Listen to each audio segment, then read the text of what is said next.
जाल संरचना या किसी बड़ी इमारत के निर्माण की बात होती है तो दिमाग में सबसे पहले एक रूपता की तस्वीर उभरती है। हाँ बिल्कुल, ऐसा लगता है कि ईंटें बिल्कुल एक ही आकार की होनी चाहिए। एकदम सही। और स्टील का हर टुकड़ा भी ना एक ही सांचे में ढला होना चाहिए। और सीमेंट का जो मिश्रण है वो भी हर जगह एक समान होना चाहिए ताकि वो इमारत मजबूती से खड़ी रह सके। जाहिर सी बात है। मतलब अगर किसी इंजीनियर से ये कहा जाए कि उसे ऐसी ईंटों, पत्थरों और लकड़ियों से एक गगनचुंबी इमारत बनानी है जो एक दूसरे से बिल्कुल अलग है, जिनका आपस में कोई मेल ही नहीं है, उसका जवाब तो यही मिलेगा कि भाई ये ढांचा तो अपने ही वजन से भरभरा कर गिर जाएगा। हाँ, क्योंकि विज्ञान और इंजीनियरिंग का बुनियादी नियम ही यही कहता है कि स्थिरता के लिए तत्वों का एक जैसा होना बेहद जरूरी है। और ये इंजीनियरिंग के नजरिए से बिल्कुल सटीक बात भी है। मतलब भौतिक विज्ञान में अलग अलग स्वभाव वाले तत्वों को बिना किसी मजबूत बंधन के एक साथ टिकाकर रखना बहुत जोखिम भरा होता है। वे एक दूसरे पर दबाव डालते हैं और अंततः पूरी संरचना को अस्थिर कर देते हैं।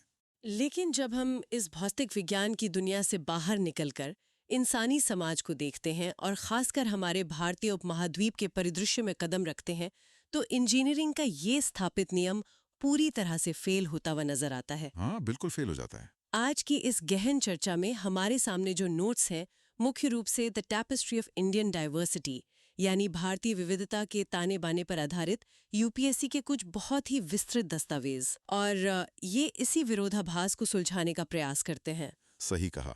और आज का हमारा लक्ष्य केवल कुछ भौगोलिक स्थानों या ऐतिहासिक घटनाओं को रटना नहीं है। विविध संरचना बिना बिखरे एक साथ कैसे काम कर रही है, मतलब ये समझना है कि ये भिन्नताएं हमारी कमजोरी होने के बजाय हमारी सबसे बड़ी ताकत कैसे बन गई हैं।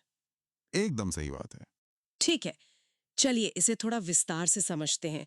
ये बात किसी अजूबे से कम नहीं लगती कि कैसे एक ही देश की सीमाओं के भीतर इतनी अलग-अलग भाषाएं बोलने वाले, अलग-अलग धर्मों को मानने वाले लोग बिना किसी व्यवस्था को तोड़ देने वाले टकराव के एक साथ सह अस्तित्व में रहते हैं। और इसी सह अस्तित्व को समझने के लिए ये जरूरी है कि इस विविधता शब्द को केवल एक किताबी बात न माना जाए। हाँ, मतलब सिर्फ पन्नों पर लिखी कोई थ्योरी नहीं। बिल्कुल। इन नोट्स का गहराई से विश्लेषण करने पर यह स्पष्ट होता है कि विविधता कोई निर्जीव विचार नहीं है जिसे सिर्फ कागजों पर लिख दिया गया हो। ये एक जीवित प्रणाली है। एक ऐसा विशाल इकोसिस्टम है जो हर पल सांस ले रहा है, खुद को ढाल रहा है। वाओ, एक जीवित इकोसिस्टम। हाँ, और इससे पहले कि हम इस इकोसिस्टम के काम करने के तरीके को समझें, हमें इसके शरीर विज्ञान यानी इसकी एनाटॉमी को समझना होगा। बिल्कुल। जब हम ये सवाल उठाते हैं कि ये विविधता असल में दिखती कैसी है, तो नोट्स हमें बताते हैं कि इसका सीधा सा अर्थ है लोगों के बीच की भिन्नताएं। और ये मुख्य रूप से 4 स्पष्ट रूपों में हमारे सामने आती हैं। सही कहा। जिसमें पहली है सांस्कृतिक विविधता, जो कि मुझे लगता है सबसे ज्यादा रंग बिरंगी है। एकदम। इसके तहत परंपराएं, रीति रिवाज और त्योहार आते हैं। मतलब एक ही महीने के भीतर देश के अलग अलग कोनों में या कई बार एक ही शहर में रोशनी का त्योहार दिवाली मनाया जा रहा होता है। हाँ, और उसी वक्त कहीं ईद की नमाज अदा की जा रही होती है और क्रिसमस के कैरोल्स भी गाए जा रहे होते हैं। बिल्कुल। हर त्योहार का अपना एक अलग दर्शन है, लेकिन वे सब एक ही सामाजिक कैलेंडर का हिस्सा हैं। और ये सिर्फ त्योहारों की बात नहीं है ना। यहाँ सबसे दिलचस्प बात ये है कि ये सांस्कृतिक विविधता केवल त्योहारों तक सीमित नहीं है, बल्कि ये रोजमर्रा की जिंदगी का हिस्सा है। इसके बाद दूसरी श्रेणी भाषाई विविधता की आती है, जो शायद इस विविधता का सबसे मुखर रूप है। मुखर मतलब जो सबसे ज्यादा सुनाई देता है। हाँ, नोट्स में दर्ज आंकड़े इस बात की पुष्टि करते हैं कि भारत में 1000 से अधिक भाषाएं और बोलियां अस्तित्व में हैं। 1000 से ज्यादा? सच में ये आंकड़ा अपने आप में चौंकाने वाला है ना? मतलब अगर कोई इंसान ट्रेन से सफर करे तो हर कुछ 100 किलोमीटर पर न सिर्फ स्टेशन के बाहर मिलने वाला नाश्ता बदल जाता है, बल्कि लोगों का पहनावा और संवाद की भाषा भी पूरी तरह से बदल जाती है। हाँ, नाश्ते का स्वाद तो शानदार होता है। हालांकि कभी-कभी सफर के दौरान यह अचानक बदलता हुआ खान-पान पेट के लिए एक अलग ही चुनौती बन जाता है। एकदम सही कहा। लेकिन भाषाओं की बात करें तो एक ही देश में संवाद के इतने सारे माध्यम होना सच में अद्भुत है। और इसीलिए संविधान के 8वीं अनुसूची में 22 आधिकारिक भाषाओं को विशेष रूप से दर्ज किया गया है। जैसे हिंदी, तमिल, बंगाली और बाकी भाषाएं? हाँ, ये कदम ये सुनिश्चित करता है कि प्रशासनिक और राष्ट्रीय स्तर पर इस भाषाई विविधता को सिर्फ स्वीकार ही ना किया जाए, बल्कि उसे सुरक्षित भी रखा जाए। बिल्कुल। और इस भाषाई विविधता के बाद तीसरी श्रेणी आती है धार्मिक विविधता की। मतलब दुनिया के लगभग सभी प्रमुख धर्म इस भूमि पर एक साथ मौजूद हैं। जैसे हिंदू धर्म, इस्लाम, ईसाई धर्म, सिख धर्म, बौद्ध धर्म और जैन धर्म। सही। और इन सब के बाद चौथी और शायद सबसे आधारभूत श्रेणी है क्षेत्रीय या भौगोलिक विविधता। भूगोल मतलब पहाड़ और नदियां। हाँ, इसमें हिमालय की बर्फ से ढकी ऊंचाइयां, गंगा और ब्रह्मपुत्र के विशाल उपजाऊ मैदान, थार का सूखा रेगिस्तान और हजारों किलोमीटर लंबे तटीय क्षेत्र शामिल हैं। ये तो पूरा का पूरा एक महाद्वीप लगता है। बिल्कुल। ये भौगोलिक भिन्नता केवल नक्शे पर खींची गई रेखाएं नहीं है, बल्कि ये बाकी सभी विविधताओं की नींव तय करती है।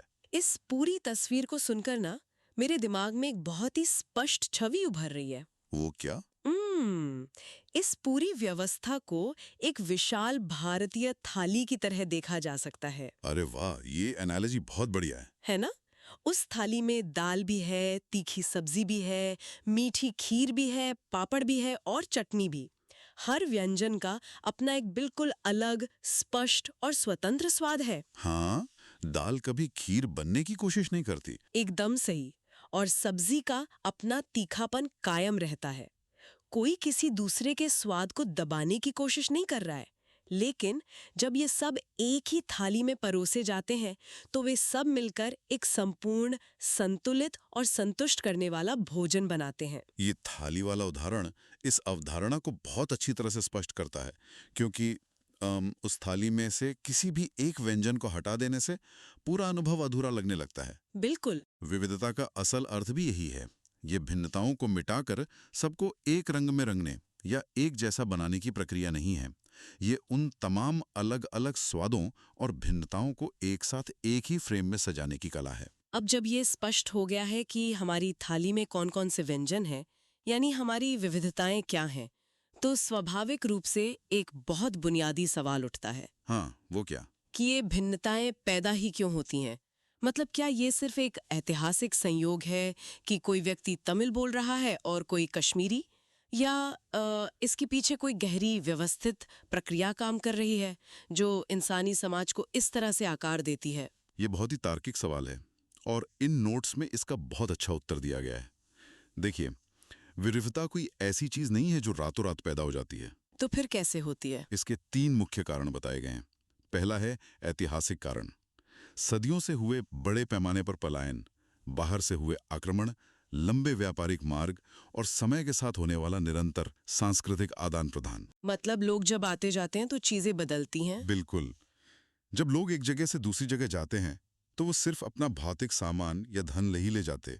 वे अपने साथ अपनी भाषा, अपने गीत, अपने भगवान, पकाने के तरीके और अपनी पूरी जीवन शैली ले जाते हैं। यानी इतिहास एक तरह का विशाल मेल्टिंग पॉट या पिघलने वाला बर्तन रहा है, जहां अलग अलग सभ्यताएं आपस में मिलती रहीं और कुछ नया बनता रहा। तथ्य यही दर्शाते हैं।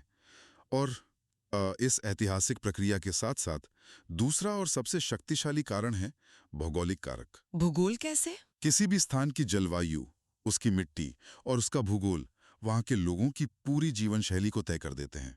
उदाहरण के लिए, तटीय क्षेत्रों में रहने वाले लोग स्वाभाविक रूप से मछली और चावल को अपने मुख्य भोजन के रूप में अपनाते हैं।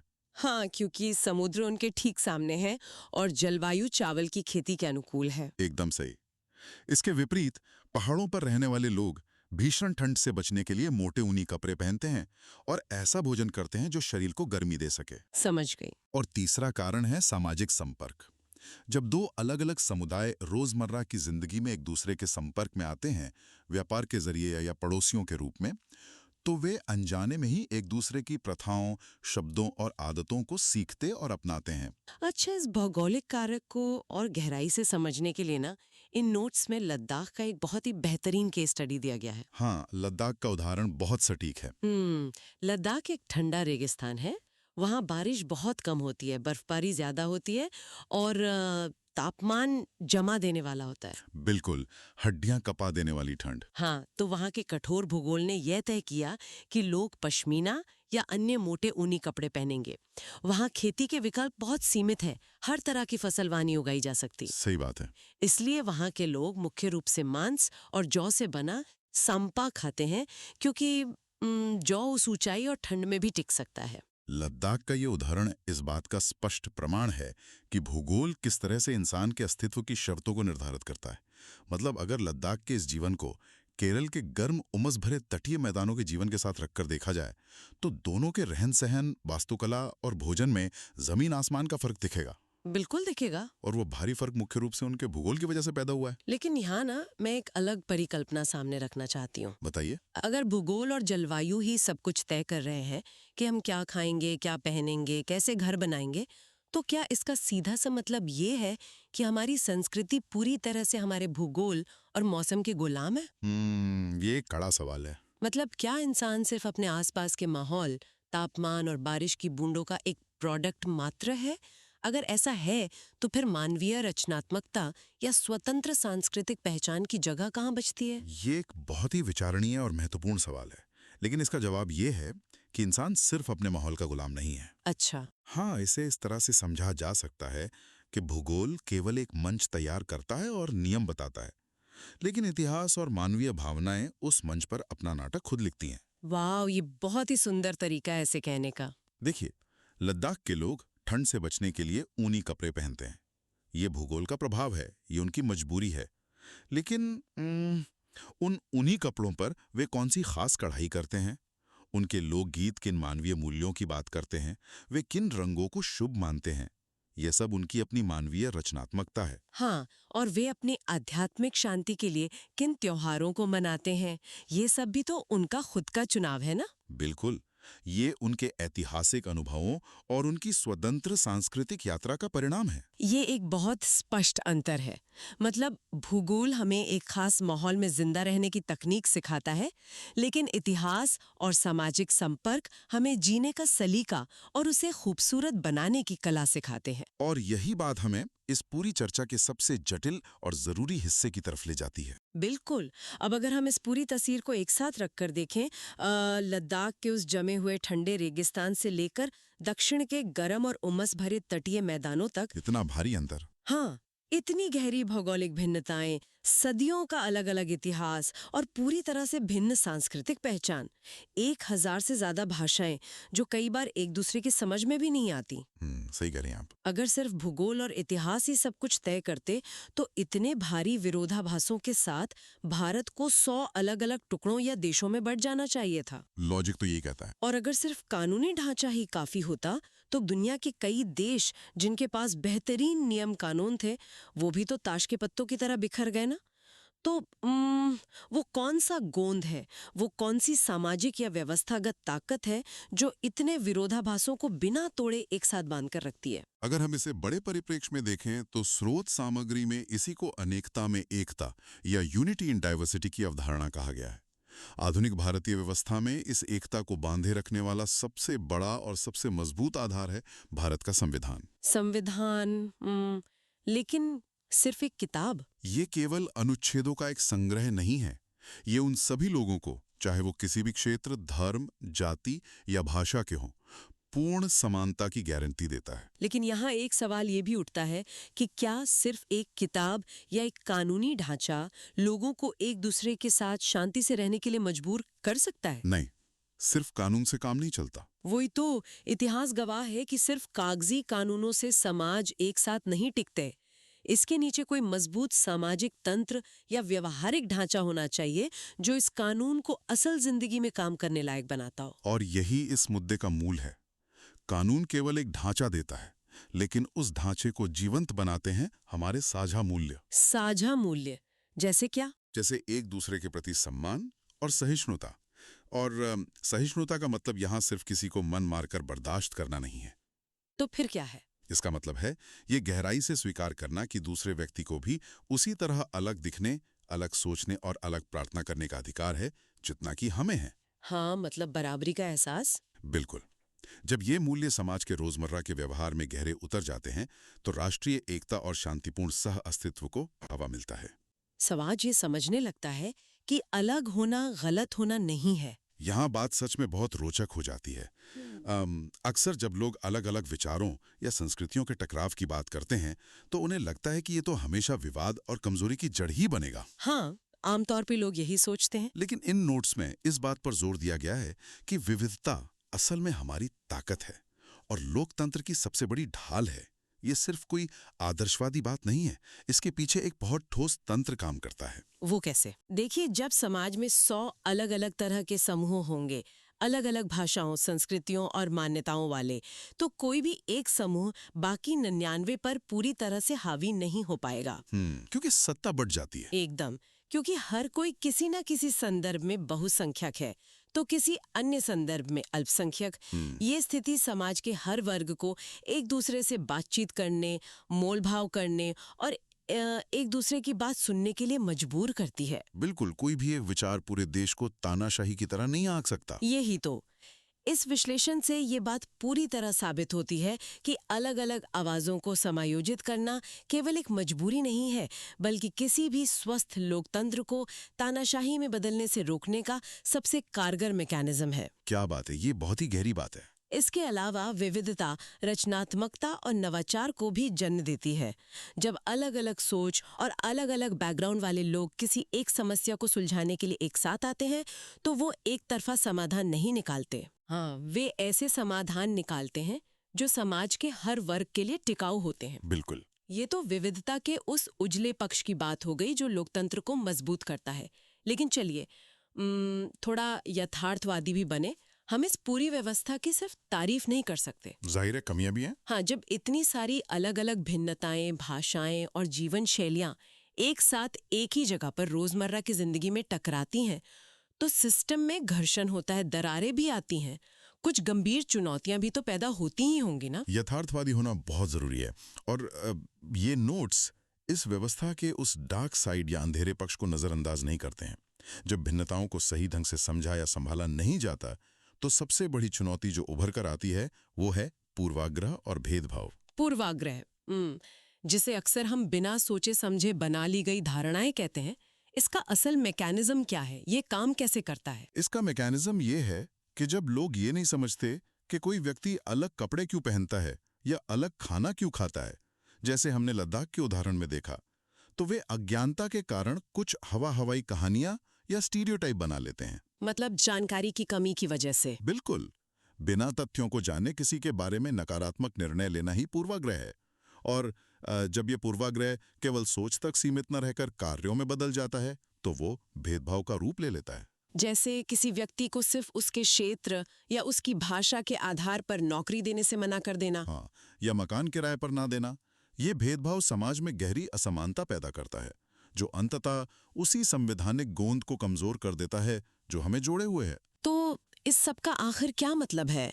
इस दरार को भरने का, इस घर्षण को कम करने का क्या रास्ता है ताकि पूरी इमारत सुरक्षित रहे? रास्ता वही है जहां से हमने शुरुआत की थी। पहला कदम है कानून के समक्ष समानता को सख्ती से लागू करना। सिस्टम को यह सुनिश्चित करना ही होगा कि न्याय और अवसर हर व्यक्ति के लिए समान हो, सिर्फ कागजों पर नहीं, असल में। बिल्कुल। दूसरा है भिन्नताओं का सम्मान करना, जो किसी अदालत से नहीं बल्कि घर और समाज की परवरिश से शुरू होता है। और तीसरा, जो सबसे महत्वपूर्ण और स्थायी हथियार है, वो है शिक्षा और जागरूकता। शिक्षा मतलब सिर्फ साक्षर होना नहीं ना? बिल्कुल नहीं। शिक्षा का अर्थ यहाँ केवल पढ़ना लिखना सीखना नहीं है, बल्कि ये सीखना है कि दूसरे लोग हमसे अलग क्यों हैं। जब लोग एक दूसरे के भूगोल, इतिहास और संस्कृति के पीछे का कारण जानेंगे, तभी वे उन पूर्वाग्रहों से बाहर आ पाएंगे।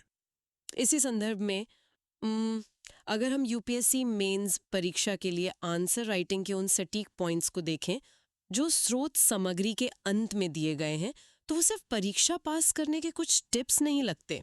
तो क्या लगता है? वे असल में इस पूरी व्यवस्था के काम करने के तरीके का एक बेहतरीन निचोड़ है।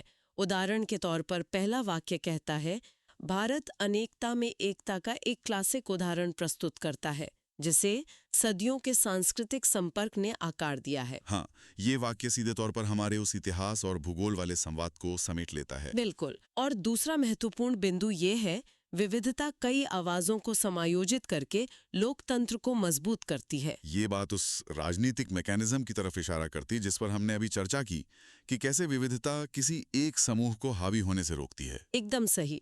और तीसरा बिंदु इस पूरी चुनौती का समाधान पेश करता है।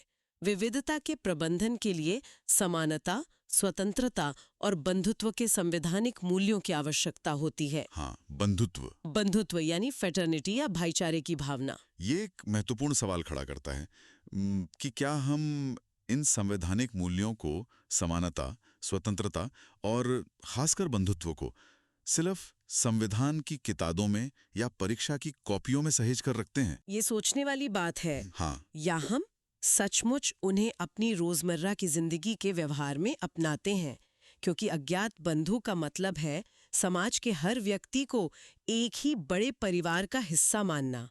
विविधता का प्रबंधन कोई ऐसी चीज नहीं है जो सिर्फ सरकारें या अदालतें करती हैं। तो फिर कौन करता है? यह एक ऐसा काम है जो समाज के हर व्यक्ति को अपनी रोजमर्रा की जिंदगी में करना होता है। अगर आज की इस पूरी विस्तृत चर्चा का सार निकाला जाए तो तस्वीर बहुत साफ और स्पष्ट हो जाती है। विविधता का मतलब सिर्फ ये नहीं है कि हम अलग हैं या हमारे कपड़े अलग हैं। बिल्कुल नहीं। यह केवल भिन्नताओं को गिनने का काम नहीं है।